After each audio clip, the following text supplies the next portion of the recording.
స్త్రీ అంటే అవసరం కాదు, ధైర్యం. రామునికి సీత మైథిలి, కృష్ణునికి రాధ, ఈశ్వరునికి ఈశ్వరి, మంత్రపఠనంలో గాయత్రి, గ్రంథపఠనంలో గీత,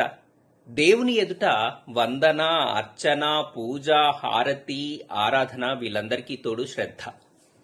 మన దినచర్యలో భాగంగా ఉదయానికే ఉష, అరుణ, సాయంత్రానికైతే సంధ్య, చీకటైతే నిష, పడుకున్నాక స్వప్న, చూసేటప్పుడు నయన, వినేటప్పుడు శ్రావణి, మాట్లాడేటప్పుడు వాణి,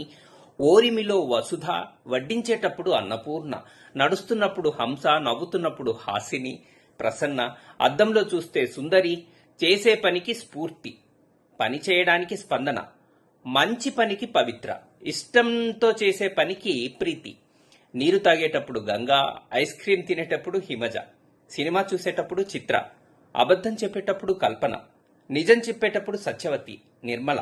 ఆలోచించేటప్పుడు ఊహ, భావన, చదువుతున్నప్పుడు సరస్వతి, వ్యాపారంలో అయితే ప్రతిభ, ప్రగతి, సంతోషంలో అయితే సంతోషి, కోపంలో భైరవి, ఆడేటప్పుడు ఆనంది, గెలిచేటప్పుడు జయ, విజయ, గెలిచాక కీర్తి, సరిగమలు నేర్చుకునేటప్పుడు సంగీత, పాటలు పాడేటప్పుడు శృతి, కోకిల, తాళం వేసేటప్పుడు లయ, సాహిత్య గోష్ఠిలో కవిత, నగరాన్ని కాపాడుతూ ప్రకృతి, జీవిత గమనంలో మనతో అయితే విద్యాభ్యాసంలో విద్య, సంపాదనలో లక్ష్మి, చేసే వృత్తిలో ప్రేరణ, పనిచేసి వచ్చిన తర్వాత శాంతి, చిన్నతనంలో లాలన, మధ్య వయస్సులో మాధురి, జీవితాంతం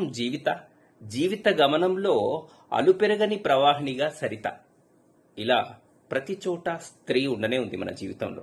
అందుకే బాస్, స్త్రీలను గౌరవిద్దాం, మనని మనం గౌరవించ